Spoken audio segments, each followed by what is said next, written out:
Welcome to the Manager Lab, where we delve into the increasingly dynamic world of talent management. In each episode, we will unravel key insights, break down the most relevant books and articles, and provide actionable tips to optimize your approach in developing and retaining top talent.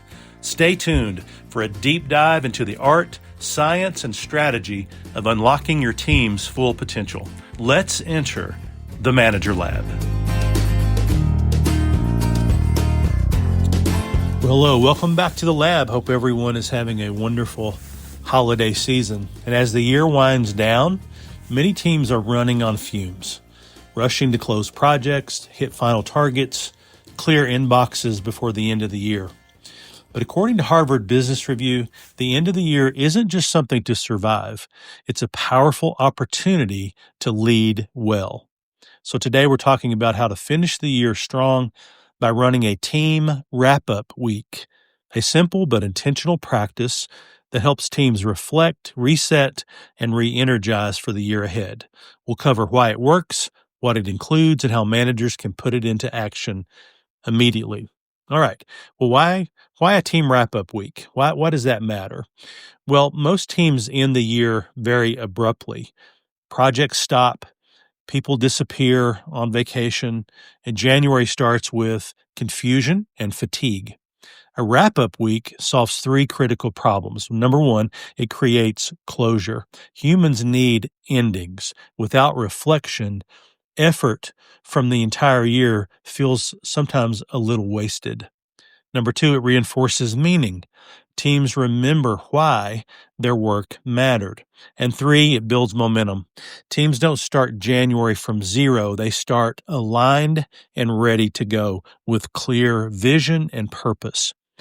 Research consistently shows that reflection improves performance, learning, and engagement. And so a wrap-up week turns reflection into a shared leadership practice, not just an afterthought. So what does a team wrap-up week look like?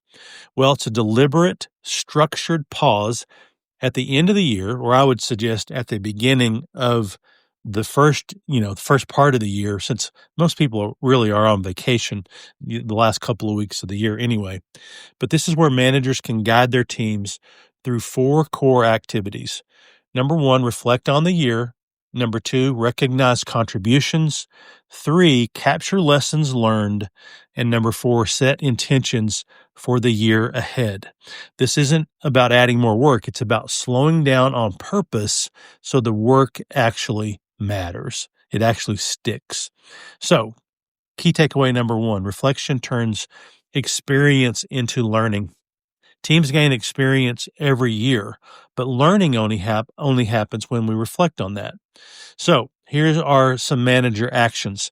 Host a 60 to 90-minute reflection session with your team, asking questions like, what were you most proud of this year?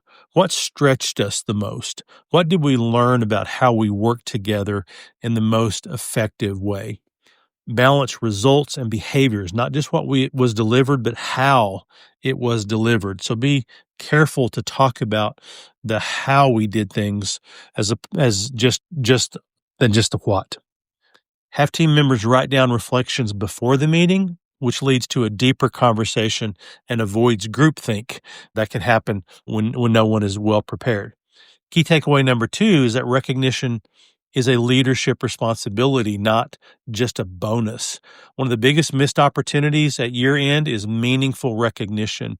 Harvard Business Review emphasizes that recognition should be specific, timely, and human. Manager actions here go beyond generic praise like great job this year. Really highlight specific contributions and call out the specifics to the person you're talking to. Call out moments of resilience or quiet wins that might have gone unnoticed.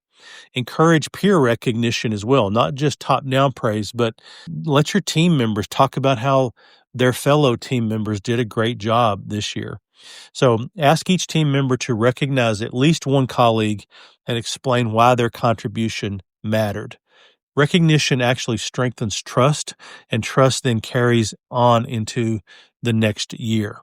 Key takeaway number 3 is that lessons learned prevent repeated mistakes. Too many teams repeat the same frustrations year after year because no one stops to capture the lessons learned. So, manager actions here facilitate a keep, stop, or start conversation. What should we keep doing? What should we stop doing? And then what should we start doing next year? Focus on systems and processes, not just blaming individuals for problems. Look at the deeper things that are going on in the organization, the systems and processes that are probably broken, not the people. Document the top 5 insights and then revisit them at the end of Q1 and to see if you've made any progress there. If you do nothing else, capture the lessons while the year is still fresh. January amnesia is a real phenomenon. Key takeaway number 4, ending well sets the emotional tone for the future. So how the year ends emotionally shapes how people feel when they really start their job back in January. So a thoughtful wrap-up week helps teams feel seen, helps them feel proud, helps them feel hopeful. Manager actions here is ask, what do you want to carry forward into the new year? Invite team members to name at least one intention, not a goal, but an intention that they have for the coming year. How are they going to approach things a little bit more intentionally? Share your own intention as a leader to model the openness. This creates a lot of psychological safety and psychological closure and a sense of continuity rather than burnout. Okay, so here's how to run a simple team wrap-up week. You could probably do this over the course of a day or two if you don't have a week, but here's how the article kind of practically structures the week. Days 1 and 2 are individual reflections, so you kind of run things by written prompts, lots of questions, having people write down a lot of reflection. Day 3 is team reflection and lessons learned. Day 4 is recognition and celebration. And then day 5 is kind of a light planning session and talking about your intention setting for the year ahead. Keep meetings short, energy high, and expectations very realistic. This is about quality, not volume. So you don't necessarily have to run these as all-day meetings, maybe an hour or two each day of the week. So here's some final thoughts.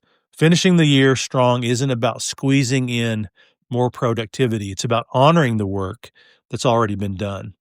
So a team wrap-up week helps managers turn effort into meaning, learning into momentum, and endings into beginnings. When teams feel closure, when they feel clarity and appreciation, they don't just end the year better, they start the next one stronger. So, hope that helps. Hope that's an idea that you put into practice. And if you do, please let me know about it. Love to hear. Thanks for listening. And until next time we meet in the Manager Lab, do good work.